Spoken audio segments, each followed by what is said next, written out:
Banking খাতের যে রেগুলেশনসকে ignore করে অনেকটা স্বেচ্ছাচারীভাবেই আমাদের এই খাতটা চলেছে। বাংলাদেশ আমরা এখন একটা সাইজেবল ইকোনমির মধ্যে এসেছি, আমাদের $465 বিলিয়ন উপরে অর্থনীতি।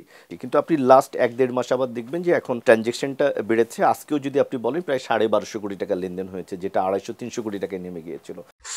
স্বাগত কালের কণ্ঠে নিয়মিত অনুষ্ঠান বিজনেস টকে। আপনাদের সঙ্গে আমি যুক্ত আছি সাদমান সাকিব, এবং পুরো আলোচনায় আমার সঙ্গে অংশ নেবেন এবং আলোচনায় যুক্ত হবেন বাংলাদেশ ফাইন্যান্সের এমডি ও সিইও কায়সার হামিদ। কেমন আছেন? ভালো আছি, আপনাকে স্বাগত আমাদের স্টুডিওতে। আপনি তো ব্যাংকিং সেক্টর নিয়ে কাজ করছেন, ব্যাংকিং সেক্টরে আছেন। একটু যদি জানতে চাই যে চলমান প্রেক্ষাপটে ব্যাংকিং সেক্টর কতটা চ্যালেঞ্জ গ্রহণ করছে এবং কতটা চ্যালেঞ্জের মধ্যে রয়েছে। জি, ধন্যবাদ আপনাকে। আপনি নিশ্চয়ই জানেন যে একটা দেশের অর্থনীতির মিরর হচ্ছে আপনার ব্যাংক বা আর্থিক খাত। সো একটা দেশের অর্থনীতি যখন আপনার ভালো থাকে না বা সমস্যার মধ্যে দিয়ে যায়, তার একটা সরাসরি প্রতিফলন কিন্তু আপনার ব্যাংক বা আর্থিক প্রতিষ্ঠানের উপরে যায়।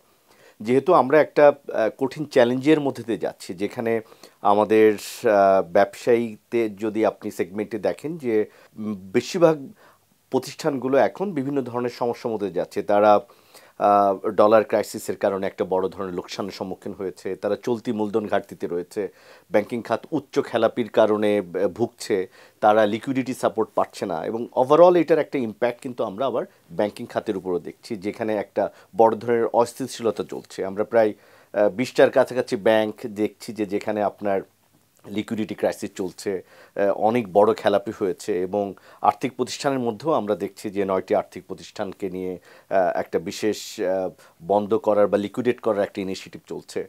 আরও বাকি কিছু আর্থিক প্রতিষ্ঠানের উচ্চ খেলাপি সেটাকে কীভাবে অ্যাড্রেস করা যায় সেটা নিয়ে কাজ করছে। তো সামগ্রিকভাবে যদি আপনি বলেন তাহলে দেশের অর্থনীতি যেমন একটা বড় চ্যালেঞ্জের মধ্যে দিয়ে যাচ্ছে, ব্যাংক আর্থিক খাতও আমার মনে হয় স্বাধীনতার পরে সবচেয়ে বেশি কঠিন একটা চ্যালেঞ্জের সময়ের মধ্যে অতিবাহিত করছে। আপনি যেটা বলছিলেন যে তারল্য সংকট দেখা দিয়েছে, এই যে তারল্য সংকট এবং ঋণ খেলাপি, এই ঋণ খেলাপি তো মানে অতীত চলে এসেছে, মানে বিগত সময় সবচেয়ে বেশি তার ধারাবাহিকতা এখন চলছে। তো ঋণ খেলাপি এবং এই তারল্য সংকট, আমরা কিছুদিন আগে একটি খবর গণমাধ্যমে প্রকাশ পেয়েছিল যে কয়েকটি ব্যাংক তাদের তারল্য সংকট রয়েছে এবং এখান থেকে গ্রাহকরা তাদের যে আমানত রয়েছে সেগুলো উইথড্র করার চেষ্টা করছে। তো এটা সার্বিক দিক থেকে কতটুকু প্রভাব ফেলতে পারে ব্যাংকিং সেক্টরে? জি, এটা তো বড় ধরনের একটা প্রভাব ফেলেছেই। আমরা মূলত যেটা দেখেছি যে ব্যাংকিং খাতে যে দীর্ঘদিনের সুশাসনের অভাব, এবং এখানে আপনার ব্যাংকিং খাতের যে রেগুলেশনসকে ইগনোর করে অনেকটা স্বেচ্ছাচারীভাবেই আমাদের এই খাতটা চলেছে, যার ফলে খেলাপির ঋণ উচ্চ মাত্রায় বেড়েছে। এর মধ্যে একটা হলো আপনার ইচ্ছাকৃত ঋণ খেলাপি আছে, আর একটা হচ্ছে আপনার সামগ্রিক পরিস্থিতির কারণে যেটাকে আমরা সিস্টেমেটিক রিস্ক বলি, সেটার একটা খেলাপির অংশ রয়েছে।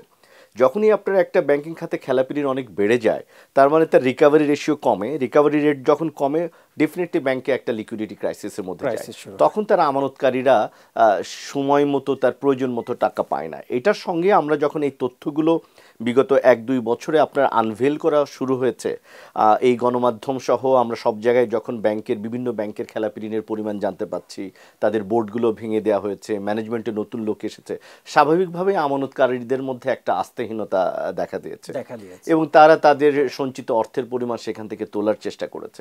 সো একদিকে আমরা অনেকগুলো ব্যাংকে যেমন আমানতের লিকুইডিটির একটা ক্রাইসিস দেখছি, ঠিক তেমনি গুড গভর্নড যে সমস্ত ব্যাংকগুলো ছিল সেখানে কিন্তু আবার আমানতের একটা উচ্চ প্রবৃদ্ধিও আমরা দেখতে পাচ্ছি, এবং এটার একটা রিকনসিলিয়েশন হওয়ার দরকার। আমার মনে হয় যে আমাদের অর্থনীতির হয়তো সেই সময়টা এসেছে যেখানে এতগুলো ব্যাংক বা আর্থিক প্রতিষ্ঠানকে আসলেই প্রয়োজন আছে কিনা এবং সক্ষমতার ভিত্তিতে কতগুলো টিকে থাকবে, এর যে একটা রিকনসিলিয়েশন, সেটা বোধহয় আমাদের শুরু হয়েছে, এবং সেই প্রসেসের মধ্যে দিয়ে আমাদেরকে যেতে হবে। জি, ধন্যবাদ। আপনার তো মানে একটি বিশাল অভিজ্ঞতা রয়েছে ব্যাংকিং সেক্টর নিয়ে। একটু জানতে চাইবো ছোট করে যে এই সংকট কাটিয়ে উঠতে কার্যকর সমাধান কোনটি? নীতি সংস্কার করা, তদারকি এবং নতুন আর্থিক উদ্ভাবন, কোনটি আসলে এটা কার্যকর হতে পারে? দেখেন, এখানে দুটোকেই একসঙ্গে কাজ করতে হবে। একটা হচ্ছে যে আমাদের ব্যাংক কোম্পানিজ অ্যাক্টটা আপনি জানেন সেই 1991 সালের আর্থিক প্রতিষ্ঠানের আইনটা 1993 ছিল, যেটা 2023-এ কিছুটা সংশোধিত হয়েছে। তো সেটাকে যেমন আপনার যুগোপযোগী করতে হবে, এবং এখানে পার্টিকুলারলি কমপ্লায়েন্সকে ইনশিওর করার জন্য, গভর্নেন্সকে ইনশিওর করার জন্য যে ইস্যুগুলো থাকা দরকার ছিল সেইটাকে আপনার সংস্কার করতে হবে। যেখানে আপনার পরিচালকের অ্যাপয়েন্টমেন্ট বলেন, সেটা কিভাবে পরিচালনা হবে। প্রতিটা দেশে, উন্নত দেশে আপনি দেখবেন যে ব্যাংক বা আর্থিক খাতে ইন্ডিপেন্ডেন্ট ডিরেক্টর অনেক বেশি থাকে এবং আমানতকারীদের প্রতিনিধি থাকে, এবং সেখানে কোনো ধরনের অনিয়ম বা এটা সংঘটিত হলে তার শাস্তি যেগুলো সেন্ট্রাল ব্যাংক নিতে পারে। সো সেন্ট্রাল ব্যাংকেরও আপনার এখানে একটা স্বায়ত্ত শাসন বা তাদের সক্ষমতারও একটা বিষয় থাকে। তো আমার মনে হয় নীতি সংস্কার যেমন এখানে দরকার, ঠিক তেমনি প্রোডাক্ট, যেহেতু আমাদের এখন বাংলাদেশে আমরা এখন একটা সাইজেবল ইকোনমির মধ্যে এসেছি, আমাদের $465 বিলিয়ন উপরে অর্থনীতি, লোক সংখ্যা প্রায় 18 কোটি, এবং টেকনোলজিক্যাল যে অ্যাডাপ্টেশন সেটা অনেক হাই। তো ঠিক এরকম একটা পরিস্থিতিতে যেখানে আপনার ইমার্জিং মিডিল ক্লাস গ্রো করছে, আপনার তরুণ উদ্যোক্তারা আপনার আমাদের নতুন নতুন করে প্রতিদিন ঢুকছে, এবং আমরা ইন্টারন্যাশনাল মার্কেটের সঙ্গে অনেক বেশি কানেক্টেড। সুতরাং প্রোডাক্ট অ্যান্ড সার্ভিসের উদ্ভাবন যেটা আপনি বলছেন, ইনোভেশন, সেটাও আমাদের এখন দরকার, কেননা আমরা এখনও অনেকটা ম্যানুয়ালি কাজ করছি ব্যাংকিং সেক্টর। সো এই যে বিভিন্ন সিস্টেম বা সার্ভিসের সঙ্গে আমাদের যে কানেক্টিভিটি, এপিআই কানেকশনটা দরকার, এবং আপনি টেকনোলজির থ্রু দিয়ে একদম তৃণমূল পর্যায়ে মানুষের কাছে যে ব্যাংকিং সেবা পৌঁছে দিবেন, সেটাকে যেমন আপনার দরকার, ঠিক তেমনি এদিকে আবার এটাকে যাতে আপনি লাগামহীন না হয়, যাতে ব্যাংকিং সেক্টরটা একটা নিয়মতান্ত্রিক পদ্ধতির মধ্যে দিয়ে চলে, যেহেতু এটা একটা রেগুলেটেড ইন্ডাস্ট্রি, সেখানে নীতি সংস্কারও আপনার দরকার। দরকার। যে জনাব কায়সার হামিদ, আপনার কাছে একটু জানতে চাইবো যে মুদ্রাস্ফীতি আমাদের দেশের অর্থনীতির জন্য সবচেয়ে বড় একটি খারাপ দিক বলে আমরা যেটা জানি। তো মুদ্রাস্ফীতি এবং সুদের হার বৃদ্ধির ফলে যে বিনিয়োগ ও ভোক্তার ব্যয় সংকুচিত হচ্ছে, এই অবস্থায় বাংলাদেশের প্রবৃদ্ধি কিভাবে, মানে গতি কিভাবে টিকিয়ে রাখা সম্ভব বলে আপনি মনে করেন? যে এটা আপনি বলতে পারেন যে আমাদের অর্থনীতির সবচেয়ে বড় সমস্যার একটা, যে একদিকে যেমন আমাদের মুদ্রাস্ফীতি, এটা যেমন অর্থনীতিকে চাপের মধ্যে ফেলেছে, অন্যদিকে ব্যাংক সুদের হার। আপনি জানেন যে এই মুদ্রাস্ফীতিকে কন্ট্রোল করার জন্য আমরা গত 1-1.5 বছর দেখছি বাংলাদেশ ব্যাংক একটা মানিটরি পলিসিটা, খুব টাইটেন একটা মানিটরি পলিসিটা চালু করেছে, যেখানে আপনার পলিসি রেটটাকে বাড়ানো এবং মার্কেট থেকে এক্সেস লিকুইডিটিটা নেওয়ার জন্য আপনার যে ট্রেজারি বিল বা বন্ড, সেটা রেটকে বাড়িয়েছে। তো স্বভাবতই আপনার এখন যেহেতু আবার রাজনৈতিক পরিস্থিতিটা অস্থিতিশীল, তো ব্যাংকগুলো নতুন নতুন বিনিয়োগের মধ্যে না যেয়ে তাদের হাতে এক্সেস যে লিকুইডিটি ছিল, সেই এক্সেস লিকুইডিটিটা কিন্তু আমরা দেখতে পাচ্ছি যে সেন্ট্রাল ব্যাংকের কাছে চলে গেছে, যার মাধ্যমে সরকার টাকাটা পাচ্ছে। এইটা একটা কন্ট্রাকশনারি মনিটারি পলিসির প্রথম ধাপ। এটার ফলে আমরা কিছুটা হলেও আপনার ইনফ্লেশনটাকে একটু নামানো দেখতে পেয়েছি, কিন্তু এটা দীর্ঘমেয়াদে আমাদের দেশের জন্য একটা বড় ধরনের সমস্যা, এই কারণেই যে যেহেতু একটা ইমার্জিং নেশন আমরা গ্রো করছি এই মুহূর্তে, কিন্তু আপনার এসএমই যে সমস্ত উদ্যোক্তা রয়েছে, বড় বড় ইন্ডাস্ট্রি যারা রয়েছে, তাদের পাশে কিন্তু আপনাকে থাকতে হবে।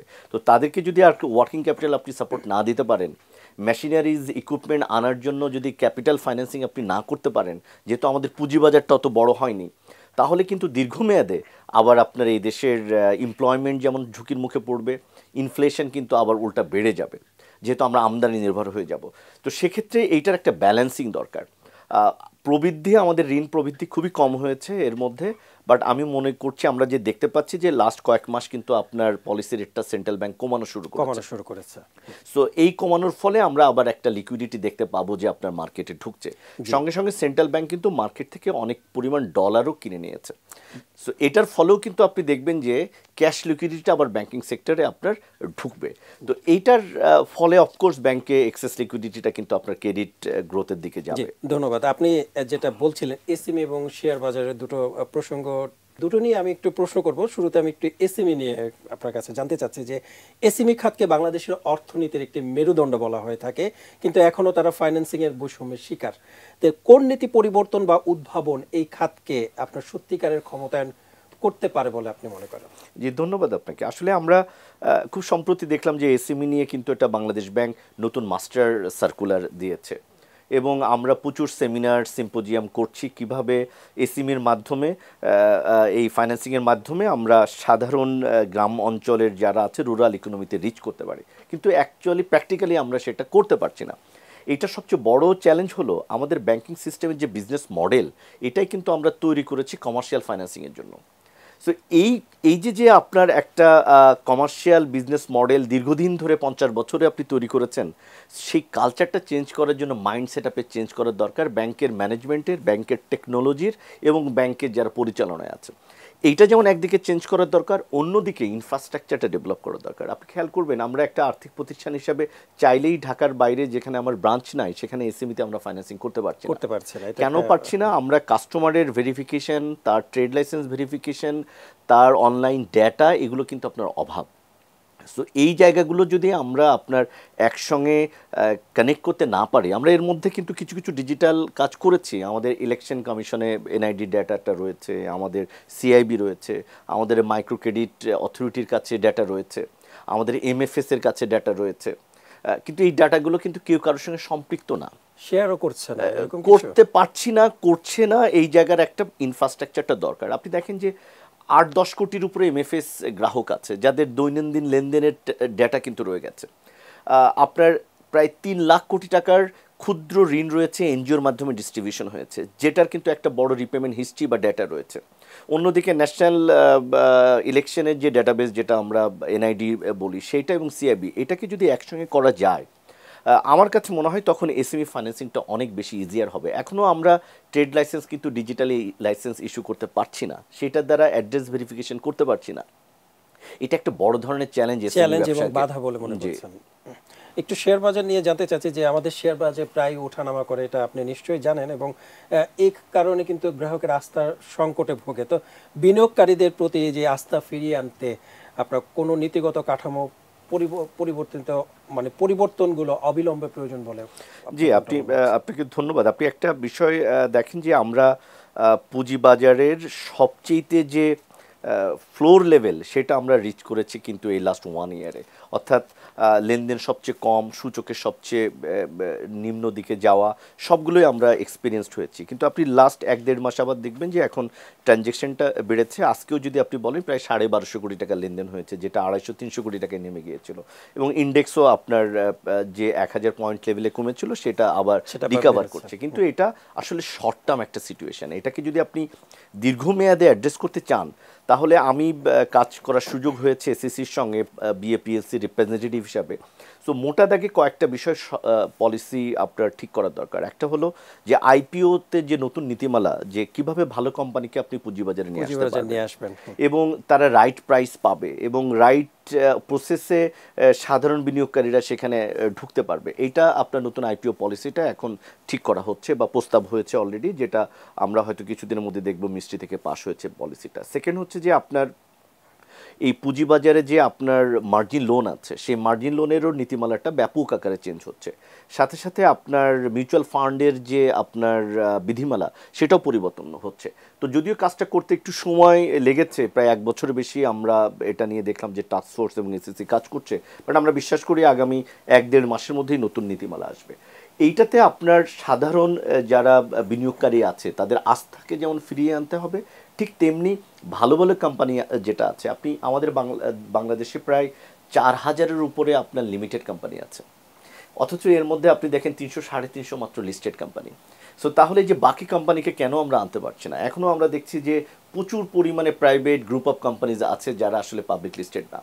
বাংলাদেশে এমএনসি মাল্টিন্যাশনাল কোম্পানি কাজ করছে প্রায় 40-50টার উপরে, অথচ সেখানে মাত্র লিস্টেড কয়েকটা। তাদেরকে কেন আমরা আসলে আনতে পারছি না? গভর্নমেন্ট ওন বা স্টেট ওন অনেকগুলো কমার্শিয়াল অর্গানাইজেশন রয়েছে, তাদেরকে আমরা এখানে আনতে পারছি না। সো এদেরকে যদি আপনার আনতে হয় তাহলে দুইটা দিকে কাজ করতে হবে। একটা হচ্ছে তাদের ইনসেন্টিভ থাকতে হবে যে কেন তারা লিস্টেড হবে। It's not only the tax benefit, rather তাদের পুঁজিটা বাজার থেকে দীর্ঘমেয়াদী যে তারা উত্তোলন করতে পারবে, রাইট প্রাইস পাবে, সেটা যেমন প্রমোটারদেরকে ইনশিওর করতে হবে।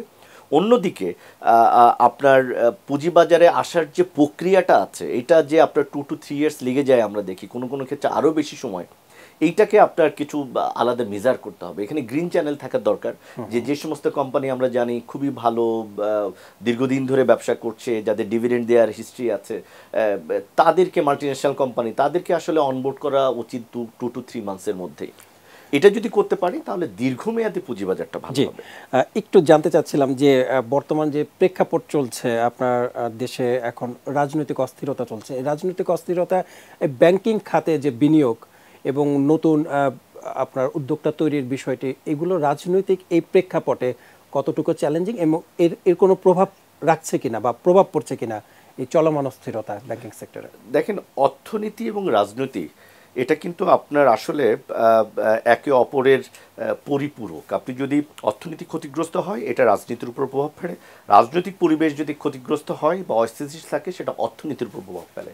আমাদের দেশে যেহেতু রাজনৈতিক স্থিতিশীলতা এখনো আসে নাই, বা এখন একটা কঠিন সময়ের মধ্যে দিয়ে আমরা যাচ্ছি, তার প্রভাব কিন্তু ব্যাংকিং খাতে পড়েছে। একটা হলো আপনার ব্যাংকিং খাতে আমরা বলছি যে গত 16-17 বছরে যে পরিমাণ টাকা মানি লন্ডার্ড হয়েছে এখান থেকে, যারা টাকাটা এখান থেকে সরে নিয়েছেন, বা আমরা বলছি যে লুটপাট হয়েছে, তাহলে সেইটার আসলে একটা সুরাহা দরকার। কিভাবে এখান থেকে লোন নিলে যে তাকে ফেরত দিতে হবে, তার যে লিগ্যাল এনফোর্সমেন্ট, সেইটাকে এনশিওর করার জন্য কার্যকর আইন দরকার। এবং ব্যাংকিং খাতে যে সুশাসন, যাতে আপনার যোগসাজশে লোন না নেওয়া যায়, সেটাকে আপনি কিভাবে প্রিভেন্ট করবেন আগের থেকে, টেকনোলজি কিভাবে আপনাকে এমনভাবে ইমপ্লিমেন্ট করবেন যাতে আপনি অ্যাকাউন্টেবিলিটি এনশিওর হয়, এইটা না থাকার ফলে কিন্তু এখন ব্যাংকিং খাত একটা ক্রাইসিসের মধ্যে যাচ্ছে।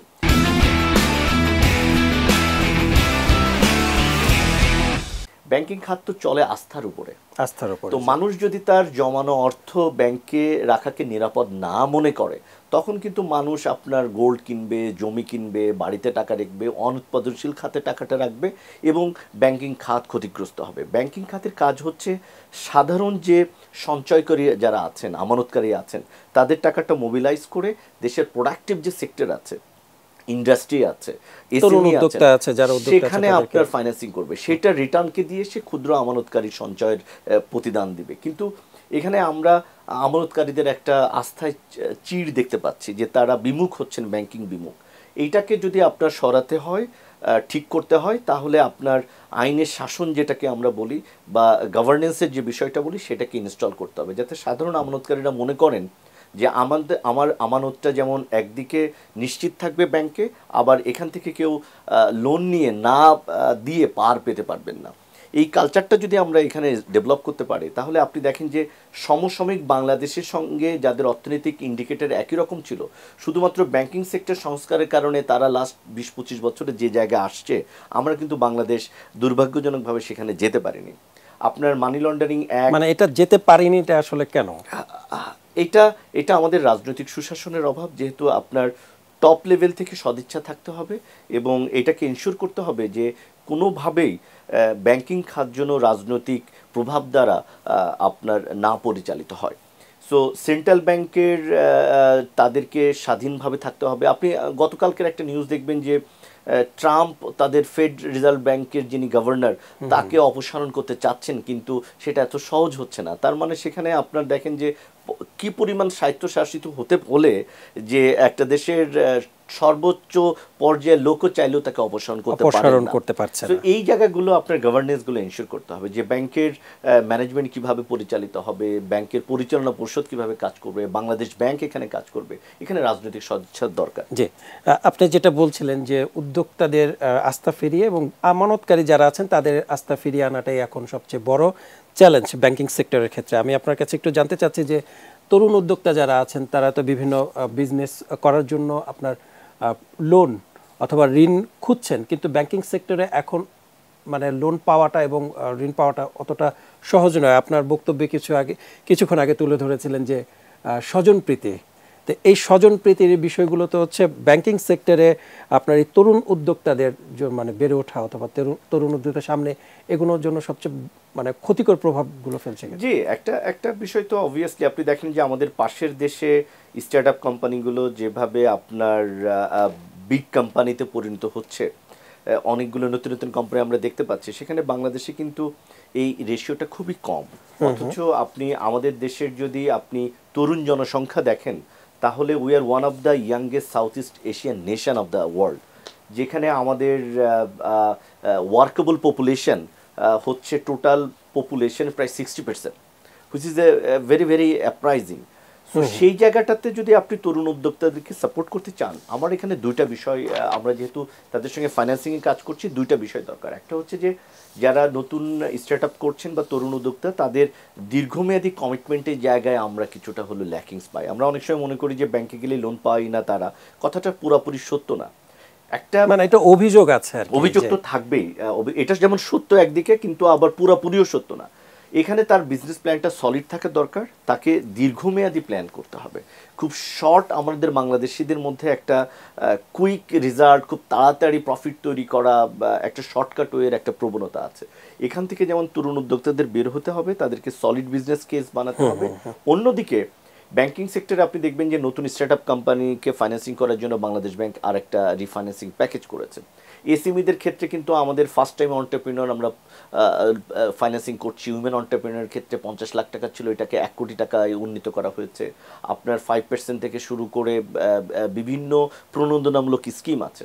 সেটা অফকোর্স হয়তো সকল ব্যাংক সমহারে প্রয়োগ করছে না, কিন্তু ভালো ভালো অনেকগুলো ব্যাংক আর্থিক প্রতিষ্ঠান আছে যারা আপনার এই খাতকে প্রাধান্য দিয়ে ফাইন্যান্সিংও করছে, এটাও সত্য। সো আমি প্রথমেই মনে করি যে একজন তরুণ উদ্যোক্তা যদি ঋণ নির্ভর একটা ব্যবসা মডেল তৈরি করেন, এটা আসলে দীর্ঘমেয়াদে চালানো খুব কঠিন। একটা লোন কখন নেবেন? যখন তিনি তার বিজনেস মডেলে সে ডেটকে ফাইন্যান্সিং করার জন্য ওই এক্সপেন্সটাকে সে কাভার করতে পারে, কিন্তু ইনিশিয়াল স্টেজে তো এটা সম্ভব না। এই জন্য আমার কাছে মনে হয় তরুণ উদ্যোক্তাদেরও মাইন্ড সেট আপের একটু চেঞ্জ করার দরকার হচ্ছে, তাকে একটা লেভেলে আসার পরে তাকে আসলে ফাইন্যান্সিং নিয়ে আসার দরকার। অন্যদিকে ব্যাংকিং সেক্টরকেও আমার কাছে মনে হয় যে এই কালচারটা একটু শুরু হয়েছে, কিন্তু সেখানে রাইট অ্যাসেসমেন্ট করে সত্যিকারের যারা উদ্যোক্তা আছে তাদেরকে আমরা যদি আরেকটু বেশি ফাইন্যান্সিং করতে পারি, সেই কাজটা যেটা শুরু হয়েছে এটাকে বেগবান করা দরকার। কিন্তু তরুণ উদ্যোক্তা যারা আছেন বা যারা বিজনেস শুরু করতে চাচ্ছেন, তারা তো তাদের যে কাগজপত্র এবং মানে তারা অভিযোগ করেন আর কি, বিভিন্ন রিপোর্ট আমরা দেখতে পাই যে ব্যাংকিং সেক্টরে গিয়েছেন কিন্তু তাকে এমন প্রসেস বলা হচ্ছে যেগুলো তার পক্ষে একেবারে অসম্ভব। তো সেক্ষেত্রে ঋণ প্রাপ্তিতে সহজকরণে কি কি পরামর্শ থাকতে পারে আপনার? দেখুন, আমরা যেমন এসএমইদের জন্য এক পাতার একটা বাংলার অ্যাপ্লিকেশন ফর্ম করেছি। এখন আমি একটা ফাইন্যান্সিং করার ক্ষেত্রে কি দেখি? আমি দেখি যে আপনার ক্যাশ ফ্লো সাপোর্ট করে কিনা আমার লোনটা আপনি ফেরত দেওয়ার ক্ষেত্রে। তাহলে আমি আপনার সেলসটা দেখতে চাইবো, আমি আপনার পারচেসগুলো দেখতে চাইবো, আমি আপনার ক্যাশ কনভার্সন সাইকেলটা দেখতে চাইবো, যে আপনি একটা মাল কিনে বিক্রি করে কত দিনের মধ্যে ওটাকে ক্যাশে কনভার্ট করতে পারেন। তো সেটার ক্ষেত্রে যে আমরা সবসময় ডকুমেন্টের উপর ডিপেন্ড করি তা না, আমরা কিন্তু তার কাঁচা খাতার উপরেও আপনার যেখানে সে লিখে রাখে এমনিতে প্রতিদিনের আয় ব্যয় এবং কেনা বিক্রি, সেটার উপরে বেস করেও কিন্তু আমরা আপনার ফাইন্যান্সিং করি। এখন তার যে একটা মানুষের যেমন কেওয়াইসি আছে, আমি একজন, আমার পরিচয়ের ক্ষেত্রে আমার পাসপোর্ট যেমন দরকার আছে, বিদেশ যাওয়ার ক্ষেত্রে আমার ন্যাশনাল আইডি দরকার আছে, আমার বার্থ সার্টিফিকেট দরকার আছে, ঠিক তেমনি একটা বিজনেস এন্টিটি তো আপনার ট্রেড লাইসেন্সের সঙ্গে সঙ্গে তার ভ্যাট যে বিন বা তার টিন, এগুলো তো আপনার লাগবে। সো এগুলো যদি আপনি শুরু থেকে না করে, ব্যাংক অ্যাকাউন্ট না খুলে যদি আপনি শুধু ব্যবসা করেন, তাহলে এটাও তো একটা পার্ট। এই যে ফাইন্যান্সিয়াল লিটারেসি আমাদের অভাব আছে, যেহেতু আমাদের প্রথাগত শিক্ষার ব্যবস্থার মধ্যে এটা খুব বেশি একটা অন্তর্ভুক্ত নাই, যার ফলে অনেকেই দেখা যায় যে সে 2-3 ইয়ার্স 4 ইয়ার্স বিজনেস করছে, কিন্তু ডকুমেন্টেশন সে এখনও ব্যবসা শুরু করেননি। সো একটা ব্যাংক তো অফকোর্স তার কাগজে দেখতে চাইবে যে তার ব্যবসায়ের লিগাল এন্টিটিটা আছে কিনা, তার ব্যাংকের অ্যাকাউন্ট আছে কিনা, তার ভ্যাট ট্যাক্সের কমপ্লায়েন্স আছে কিনা। এটা না দেখে তো তাকে ফাইন্যান্সিং করতে পারবে না। সো এই জায়গাটা যারা উদ্যোক্তা আছেন তাদের শুরুতেই শিখার বিষয় আছে। আপনি না জেনে ব্যবসা করেন, আপনি শুধু যদি ব্যবসার একটা সাইড বুঝেন, তাহলে তো আপনাকে অ্যাডমিনিস্ট্রেশন বুঝতে হবে, বিজনেসের সেলসটা বুঝতে হবে, অন্যদিকে ফাইন্যান্স অ্যাকাউন্টসটা বুঝতে হবে। তো ওইটা আমার কাছে মনে হয় তরুণ উদ্যোক্তাদের কিছুটা হলেও ল্যাকিং আছে। আমাদের সিস্টেমের কারণে, আমাদের পড়াশোনা বা যে প্রসেসের মধ্যে দিয়ে আমরা বেড়ে উঠি, সেখানে আসলে এই ফাইন্যান্সিয়াল লিটারেসিটার একেবারেই গ্যাপ আছে। সো সেটা আমার মনে হয় যে প্রিপারেশনের জায়গায় তরুণ উদ্যোক্তাদেরকে চিন্তা করতে হবে। আগে প্রথমে প্রিপারেশন নিতে হবে, তারপরে হচ্ছে তারা অর্থায়নের দিকে ঝুঁকবে, আপনি যেটা বলছিলেন। জনাব কায়সার হামিদ, একটু জানতে চাচ্ছি যে ডিজিটাল ফাইন্যান্স এন্ড ফিনটেকের উত্থানে আমাদের জন্য কতটা গেম চেঞ্জার হতে পারে? Of course it's a game changer, big game changer. আপনি দেখবেন যে আজকে থেকে বাংলাদেশ ব্যাংক ডিজিটাল ব্যাংকিংয়ের লাইসেন্সের অ্যাপ্লিকেশন চেয়েছে, যেটা সেপ্টেম্বর 1 তারিখ থেকে ওপেন হবে, এবং সেখানে নীতিমালাও দিয়েছে। আপনি খেয়াল করে দেখবেন যে তৃণমূল পর্যায়ে কাজ করছে এনজিও, মাইক্রো ক্রেডিট অর্গানাইজেশনগুলো, যার লোনের সাইজ হচ্ছে প্রায় 3 লাখ কোটি টাকা। ইটস এ হিউজ অ্যামাউন্ট, যেখানে ব্যাংকিং সেক্টরের লোন হচ্ছে প্রায় 13-14 লাখ কোটি টাকা। কিন্তু এই এনজিও থেকে কাস্টমার যখন গ্রাজুয়েট করে, NGO very short term financing দেয়, খুবই অল্প অ্যামাউন্ট দেয়। অল্প অ্যামাউন্ট। কিন্তু সে যখন একটু গ্রাজুয়েট করে, ব্যাংক কিন্তু আপনার একটা লেভেলের নিচে এসে আসলে ফাইন্যান্সিং করতে পারছে না, বিকজ তার যে বিজনেস মডেল সেটা অনেক কস্টলি।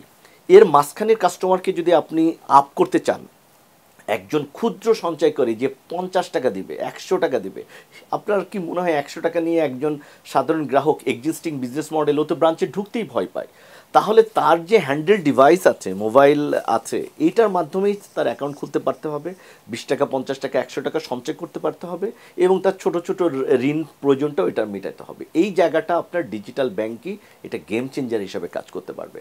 বাংলাদেশের এই যে এত বড় একটা জনসংখ্যা, যেখানে আপনার মোবাইল ডেন্সিটি ভেরি হাই, 18 কোটি মানুষের মধ্যে 17 কোটি উপরে মোবাইল ব্যবহারকারী, ইন্টারনেট কানেক্টিভিটি 11 কোটির উপরে, এইটার যদি আমরা ডিভিডেন্ডটা না নিতে পারি, তাদেরকে আপনার ফাইন্যান্সিয়াল ইনক্লুশনের মধ্যে না নিয়ে আসতে পারি, এই যে ছোট ছোট মিলিয়নস অফ সঞ্চয়কারী আছেন সারা বাংলাদেশে, তাদের সঞ্চয়ের সুযোগটা ফর্মাল সেক্টরে না নিয়ে আসতে পারি, তাহলে কিন্তু আমরা আসলে পরবর্তী লেভেলে যেতে পারবো না। আমার কাছে মনে হয় এইটা সঙ্গে সঙ্গে আপনি দেখবেন যে হাজার হাজার দোকান আছে যেখানে পজ মেশিন আছে, ওর কিন্তু আপনি ট্রানজেকশন আপনি পাচ্ছেন। ই কমার্সে এখন অসংখ্য ডেলিভারি করছেন অনলাইনে, এরকম ব্যবসায়ীরা রয়েছেন যাদের ডেটাগুলো রয়েছে। সো এই ডেটাগুলোকে অ্যানালাইসিস করে আপনার মোবাইলের রেকর্ড আমাদের কাছে আছে না, আমরা ফোনের ডেটাগুলো পাচ্ছি, আমরা এমএফএস এর ট্রানজেকশনগুলো পাচ্ছি। এই ট্রানজেকশনের উপর বেস করে ফাইন্যান্সিং যেমন সহজ, সঙ্গে সঙ্গে ছোট লেভেলের যে আপনার গ্রাহকরা আছে তাদের আমানতটাও আনা সহজ। এইটা এক্সিস্টিং বিজনেস মডেল যেটা ব্যাংক আছে এদের পক্ষে সম্ভব না। এখানে আপনার ডিজিটাল ফাইন্যান্সিংয়ে is only the way out. এবং এরপরও কিন্তু ব্যাংক বন্ধ হবে না, কারণ আপনার উপরের যে সেগমেন্টটা আছে কর্পোরেট কমার্শিয়াল ফাইন্যান্সিং, যে ফরেন এক্সচেঞ্জ যে ট্রানজেকশনগুলো আছে, সেটা আপনার কিন্তু কমার্শিয়াল ব্যাংকটা দিয়ে করতে হবে। কিন্তু এই যে মিসিং মিডিল, যারা আপনার এনজিওর কাছে যেতে পারছে না, আবার ব্যাংকের কাছে যাওয়ার জন্য তার যোগ্যতা তৈরি হয় নাই, এই মিসিং মিডিল যে একটা বড় জনসংখ্যা আছে, এই বড় জনসংখ্যাকে কিন্তু আপনি ডিজিটাল ফাইন্যান্সিং নিয়ে আসতে পারবেন। আপনি স্টুডেন্টকে চিন্তা করে দেখেন যে এই যে 3-4 কোটি স্টুডেন্ট আছে যারা ইউনিভার্সিটি পড়ছে, কলেজে পড়ছে, স্কুলে, হাই স্কুলে পড়ছে, তাদেরকে কিন্তু আপনি আসলে এখনও ইফেক্টিভ কোনো ব্যাংকিং প্রোডাক্ট দিতে পারছেন না। আপনার যারা ইয়াং, যারা জব মার্কেটে ঢুকছে, যারা ছোট ব্যবসা তৈরি করতে পারছে, তাদেরকেও আপনি দিতে পারছেন না। আপনি একজন তরুণ উদ্যোক্তার বলছিলেন, সে যদি ডিজিটাল ফাইন্যান্সিংয়ের মাধ্যমে তার সেভিংসটা স্টার্ট করে, তার ট্রানজেকশনটা করা শুরু করে, এটার উপর বেস করেই কিন্তু 1-2 বছর পরেই সে কিন্তু ব্যাংক থেকে ফাইন্যান্সিংটা নিতে পারে। তার তো একটা রিলেশনশিপ স্টার্ট করতে হবে, তার একটা ট্রানজেকশন প্রোফাইল তৈরি করতে হবে। সো এই ট্রানজেকশন প্রোফাইলটা তৈরি করা, তার ওখান থেকে ফাইন্যান্সিং পাওয়ার অরিজিনাল মাধ্যমই হচ্ছে আপনার এই ডিজিটাল ফাইন্যান্সিং বা ডিজিটাল ব্যাংকিং। যে ডিজিটাল ফাইন্যান্সিং এর কথা যেহেতু বলছেন, ডিজিটাল ফাইন্যান্সিং আমাদের যেমন ভালো দিক আছে তেমন খারাপ দিকও আছে। আমরা বিভিন্ন সময় শুনতে পাচ্ছি যে ডিজিটাল, এই যে এমএফএস এর কথা বলছেন, এমএফএস এ আপনার ফান্ড চুরি হতে পারে বা প্রতারণার শিকার হতে পারে এবং হচ্ছেন। তো এগুলো বন্ধ করতে আপনাদের কতটুকু জোর ভূমিকা রাখছেন এবং সরকারের পক্ষ থেকে, বাংলাদেশ ব্যাংক থেকে কতটুকু করছে? দেখেন, ফ্রডস্টাররা সব জায়গায় আছে। আপনার ব্যাংক থেকে অফিসিয়ালি কাগজপত্র দিয়ে যেমন লোন নিয়ে নিচ্ছে ফ্রডস্টাররা, যেটাকে আমরা ইচ্ছাকৃত ঋণ খেলাপি বা এটা বলছি, ঠিক তেমনি মোবাইল ফাইন্যান্সিয়াল সিস্টেম থেকে আপনার ওয়ালেট থেকে টাকা নিয়ে চলে যাবে, এটাও হচ্ছে। এখানে আপনার দুটা জিনিস দরকার, একটা হচ্ছে লিটারেসি, ফাইন্যান্সিয়াল লিটারেসি। আমি যে আমার কিভাবে বিকাশ অ্যাকাউন্ট, নগদ অ্যাকাউন্ট পরিচালনা করব, কতটুকুন তথ্য আমি দিব, কতটুকুন তথ্য আমি দিব না, এই শিক্ষাটা যেমন আমাকে তৈরি করতে হবে। অন্যদিকে এই ডিজিটাল ফাইন্যান্সিংয়ে আসার ক্ষেত্রে যে আপনার সিকিউরিটি যে আসপেক্টগুলো আছে, এইটাকে আবার ইনশিওর করতে হবে। আপনি দেখবেন যে ডিজিটাল ব্যাংকিং লাইসেন্সের ক্ষেত্রে সবচেয়ে বড় যেটা, সেটা হলো যে আপনার এই এই এই ফ্রডগুলোকে আপনি কীভাবে প্রিভেনশন করবেন। সো আপনার ট্রানজেকশনগুলো কীভাবে মনিটরড হবে, কীভাবে হ্যাকিং থেকে আপনি বাঁচতে পারবেন, সেটার জন্য যে আপনার গাইডলাইনগুলো আছে, সেটা কিন্তু আপনার রিস্কগুলোকে যে ম্যানেজ করা, সেটা আপনার এখানে আছে। তো এটাকে আপনার একই সঙ্গে, এটার জন্য আপনি বন্ধ রাখতে পারবেন না। একই সঙ্গে আপনার ইনফ্রাস্ট্রাকচারটা তৈরি করতে হবে, ডাটা সিকিউরিটি, প্রাইভেসি, এটাকে যেমন আপনার ইনশিওর করতে হবে। 2 ফ্যাক্টর অথেন্টিকেশন, ফেস বা ভয়েস দিয়ে আপনার অথেন্টিকেশন, এটাকে যেমন আপনাকে ইনাবেল করতে হবে। সঙ্গে সঙ্গে সাধারণ যারা মানুষ, তাদেরকেও কিন্তু আপনার গ্রাজুয়েট করতে হবে। অনেকে তো হচ্ছে মানে এই বিষয় তো জানে না। আপনি জানেন নিশ্চয়ই যে মোবাইল ট্রানজেকশন অথবা আমাদের যে জনগোষ্ঠী আছে, জনগোষ্ঠীর প্রায় কিছু অংশ তাদের এই ধারণা বা জ্ঞান নেই। তো মূলত তারাই কিন্তু ফান্ড হারাচ্ছে, এখানে এখানে কিন্তু লোভও একটা কাজ করে। আপনি খেয়াল করবেন আমাদেরকে যখনই টোপ দেওয়া হয় বিভিন্ন ধরনের, এখানে আপনি একটা ফান্ড পাবেন, আপনার ওখানে একটা টাকা রয়েছে, আপনার অ্যাকাউন্টে শেয়ার করলে দেয়া হবে, কিংবা আপনি খুব সহজে এই স্কিমের মধ্যে আসলে, এই যে আপনি দেখেন টেলিগ্রাম দিয়ে, হোয়াটসঅ্যাপ দিয়ে, বিভিন্ন অ্যাপ দিয়ে যে টাকাগুলো নিচ্ছেন, আপনি কি এদেরকে ফাইন্যান্সিয়ালি মানে অশিক্ষিত বলবেন? না, অ্যাপের মাধ্যমে খুলেও কিন্তু আমরা দেখেছি যে চাইনিজ অনেকগুলো কোম্পানি কত টাকা এখান থেকে নিয়ে গেছে। সো এখানে দুইটা জিনিস বিষয়ে আমাদেরকে সতর্ক থাকা দরকার। একটা হচ্ছে যে খুব কুইক মানি তৈরি করার জিনিসগুলোর ব্যাপারে জনগণকে যেমন সতর্ক থাকতে হবে, অন্যদিকে অবশ্যই সাধারণ সহজ সরল লোকের থেকেও আপনার বিভিন্ন যারা এই ক্রাইমগুলো করছে তারা ভুল বুঝিয়ে টাকা নিচ্ছে, সেইটার ক্ষেত্রে আইন প্রয়োগকারী সংস্থার যে আপনার মনিটরিংটা, আমরা বলি যে আপনার ট্রানজ্যাকশন মনিটরিং, এবং তারা কিভাবে অ্যাকাউন্ট খুলে টাকাটা নিচ্ছে, এটা জোরদার করা দরকার। সো ফাইন্যান্সিয়াল ক্রাইম ম্যানেজ করার জন্য ব্যাংকের যেমন আপনার একটা ইউনিট থাকা দরকার, সঙ্গে সঙ্গে আপনার আমাদের যে বিএফআইউ আছে এবং পুলিশের যে বিভাগগুলো আছে, ল এনফোর্সমেন্ট এজেন্সি, সেটাকে আলাদা করে আপনার আসলে ম্যানেজ করতে হবে। এইটা আপনার থাকবে, এটাকে কমাতে হবে, এটাকে আপনি জিরো করতে পারবেন না।